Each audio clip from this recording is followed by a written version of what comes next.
నా పేరు మేకల్ రాములు యాదవ్. నేను జాతీయ యాదవ్ క్లబ్ పోరాట సమితి జాతీయ అధ్యక్షుడిని.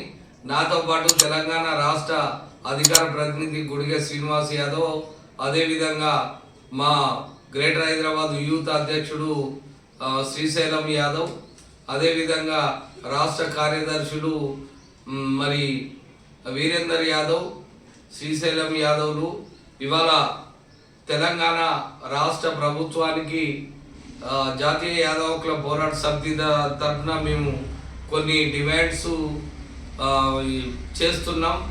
ఏంటంటే ఇప్పుడు ప్రభుత్వం ఏర్పడి దాదాపు నెల 15 రోజులైంది. ఇంతవరకు కూడా మరి నామినేటెడ్ ప్రభుత్వ సలహాదారులు కానీ ఇక ఎమ్మెల్సీలో కానీ మాకు యాదవులకు ఇంతవరకు కూడా ప్రాతినిధ్యం కల్పించకపోవడానికి కారణం ఏందని మేము రేవంత్ రెడ్డి ప్రభుత్వాన్ని అడుగుతున్నాం. ఎందుకంటే ఇవాళ ఎమ్మెల్యే ఎలక్షన్స్ ముందు ఉదయపూర్ డిక్లరేషన్ ఏమైందనేది మేము ప్రశ్నిస్తున్నాం.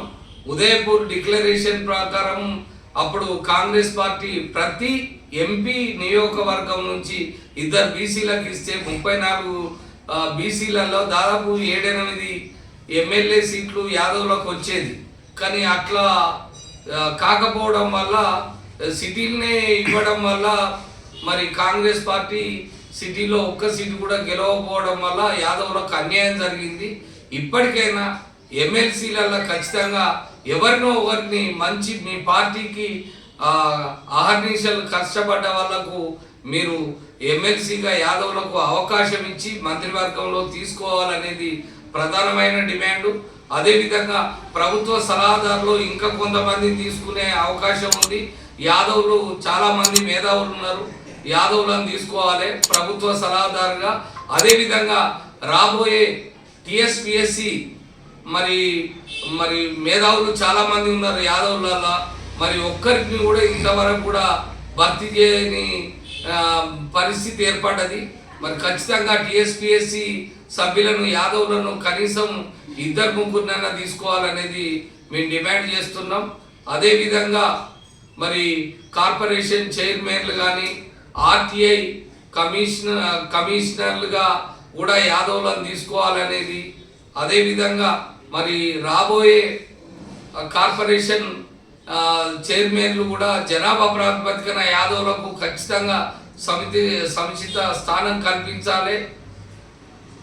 రాబోయే ఎంపీ ఎలక్షన్లో మరి 17కి 2 తక్కువ కాకుండా ఎంపీ టికెట్లు కాంగ్రెస్ పార్టీతో పాటు మిగతా పార్టీలు అందరూ కూడా ఇవ్వాలనేది మేము జాతీయ యాదవ్ క్లబ్ పోరాట సమితి నుండి డిమాండ్ చేస్తున్నాం.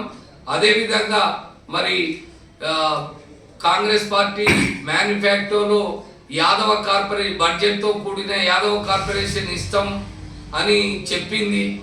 మరి 2వ విడత గొర్రెల పంపిణీ గురించి కూడా అదేవిధంగా ఎస్ఎన్టీ రిజర్వేషన్ కూడా పెట్టిండ్రు. మరి ఇంతవరకు ఆ పరిస్థితి ఆ మాట కూడా ఎత్తడం లేదు.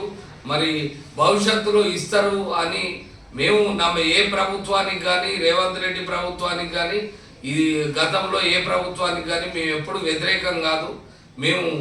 మీరు ఇవ్వకపోతే మేము కొట్లాడి తెచ్చుకునే హక్కు కూడా మాకుంది. మేము ఆ విధంగా మాకు ఎప్పుడైనా రాజకీయంగా ఎదుగుదల కోసం మా జాతి బిడ్డలు రాజకీయంగా ఎదగడానికి వారి యొక్క రాజకీయ భవిష్యత్తు కోసం మేము ఎప్పటిలాగానే పోరాడుతూనే ఉంటాం. ఈ రేవంత్ రెడ్డి ప్రభుత్వాన్ని కూడా మేము విజ్ఞప్తి చేస్తున్నాం. అయ్యా పోయిన ఎమ్మెల్యే ఎలక్షన్లో మీ కాంగ్రెస్ పార్టీకి గంపగుత్తగా ఓట్లేసినాం.